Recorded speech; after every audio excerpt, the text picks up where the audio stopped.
Ora viva! Sejam muito bem-vindos a mais um vídeo aqui na nossa Casa Europa.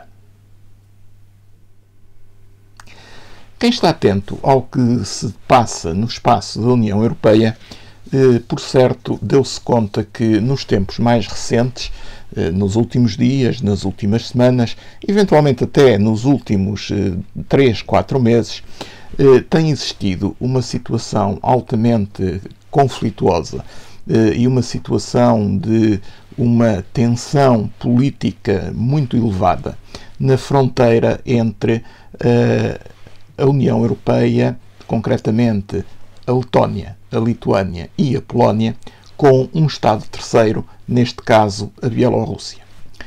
A razão dessa conflitualidade, a razão desse aumento de tensão entre os Estados europeus e um Estado terceiro, neste caso a Bielorrússia, prende-se com o facto de este Estado, a Bielorrússia, se ter transformado nos últimos tempos num verdadeiro corredor de passagem de migrantes provenientes de países do Médio Oriente, inclusivamente da Ásia, para o próprio espaço europeu.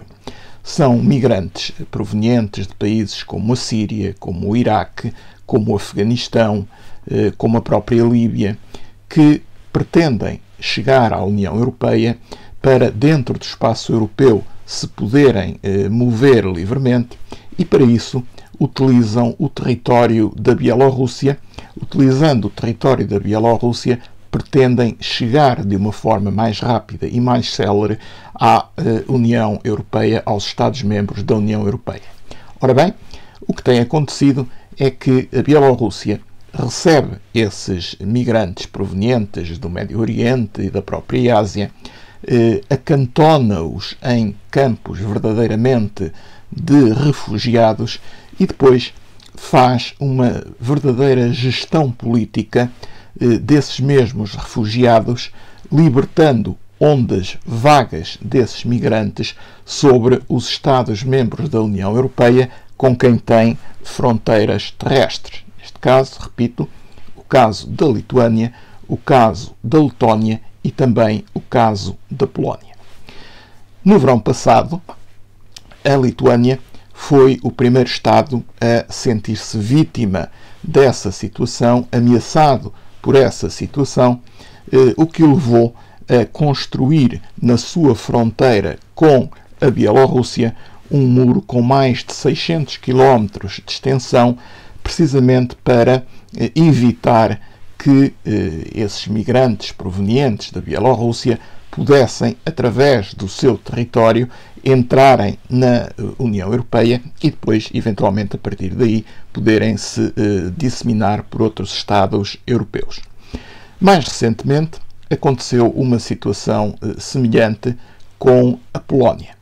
A Polónia viu-se na necessidade de ter de militarizar a sua fronteira com a Bielorrússia, precisamente a partir do momento em que se deu conta que o governo de Lukashenko, o governo de Minsk, estava a utilizar politicamente os migrantes que tinha no seu território, libertando vagas de migrantes, expulsando vagas de migrantes para a fronteira com a Polónia.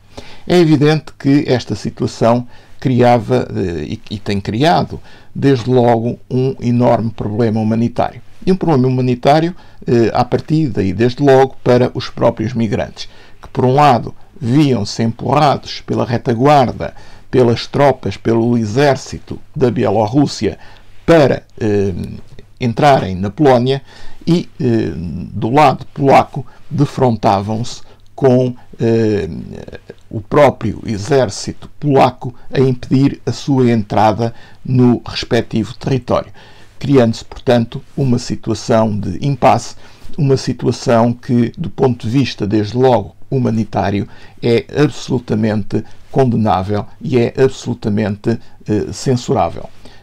Eram pessoas, eram seres humanos e são seres humanos que ficam num limbo de indefinição. Por um lado, veem-se expulsos do território bielorrusso, por outro lado, não são não lhes é permitido entrarem no território polaco. São situações que, desde logo do ponto de vista humanitário, repito, causam a maior preocupação. Mas também do ponto de vista político. E também do ponto de vista político, porque esta atitude do governo de Minsk, do governo da Bielorrússia, é uma atitude que tem verdadeiramente sido interpretada como uma forma de reação política da Bielorrússia às sanções impostas pela União Europeia após a 6ª reeleição do presidente Lukashenko. O presidente Lukashenko é hoje seguramente um dos poucos ditadores que existem em solo europeu.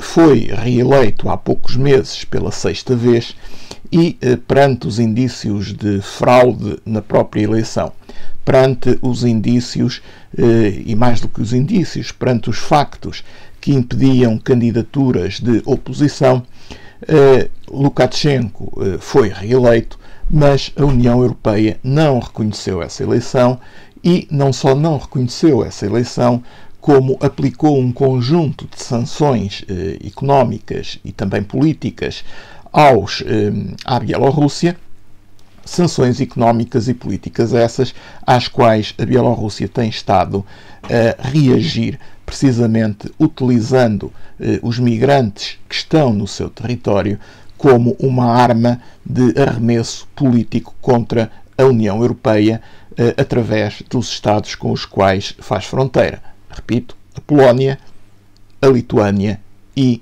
a própria Letónia. É, portanto, um problema de uma enorme gravidade, sendo certo que também não existem hoje grandes dúvidas que Lukashenko, nestas medidas que tem tomado, nestas ações de retaliação contra a União Europeia, tem sido um fiel intérprete do interesse do líder russo, do Sr. Vladimir Putin. Sabe-se que um dos grandes objetivos estratégicos de Putin é precisamente fraturar, é conseguir quebrar a solidariedade existente entre os Estados da União Europeia e fazer tudo aquilo que estiver ao seu alcance para os dividir, para criar dissensões entre os Estados da União Europeia.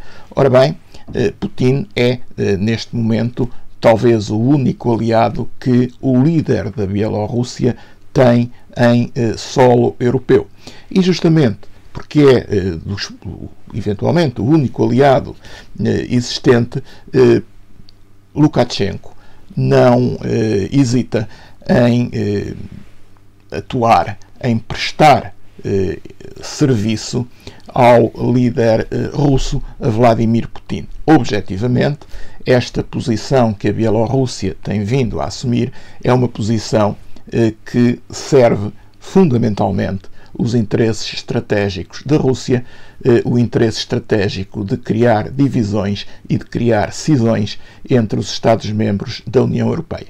O que é certo, todavia, é que, com esta razão, ou com qualquer outra razão, o clima existente entre a Bielorrússia, um Estado terceiro fora da União Europeia, e os Estados europeus que fazem fronteira com a Bielorrússia, a Letónia, a Lituânia e a Polónia, é, neste momento, uma situação extremamente preocupante, é uma situação extraordinariamente grave e, digamos que está ali um rastilho de pólvora que, a qualquer momento, pode ser ateado e ter consequências verdadeiramente imprevisíveis. É, portanto, uma situação que não pode ser perdida de vista, é uma situação que deve continuar a ser acompanhada, até porque, se nos lembrarmos, por exemplo, das conclusões do último Conselho Europeu, a União Europeia foi muito firme, dizendo que nunca admitiria que a questão dos migrantes fosse usada como uma arma de arremesso político ou como uma arma de negociação política. Aquilo que neste momento constatamos é que, de facto, a questão dos migrantes está a ser utilizada como uma arma de arremesso político contra a própria União Europeia, por parte de um dos seus vizinhos, de um Estado com o qual tem fronteiras, neste caso com a própria Bielorrússia. Terminamos este vídeo com as habituais referências que quem nos segue já seguramente conhece. Se o conteúdo do vídeo vos mereceu algum tipo de comentário ou de observação, por favor utilizem a caixa de comentários existente aqui na plataforma do YouTube para deixarem a vossa opinião, a vossa crítica, a vossa sugestão, o que entenderem dever transmitir. Em segundo lugar, se o conteúdo do vídeo mereceu o vosso agrado, o vosso favor, a forma de expressarem esse favor é precisamente clicando no botão do like que também aparece aqui por baixo na plataforma do YouTube, porque isso permite à plataforma divulgar e partilhar ainda mais o próprio vídeo. E finalmente, se estão interessados em continuar a receber informações ou notificações sobre aquilo que aqui vamos publicando, a forma mais fácil, a forma mais simples é precisamente subscreverem-se no canal. Com isto, despeço-me com um grande abraço e até ao próximo vídeo. A Europa ameaçada. Os principais desafios que a Europa terá de defrontar nos dias presentes e nos tempos mais próximos. Um livro de João Pedro Simões Dias. Já à venda em todo o país e em lisboninternationalpress.com.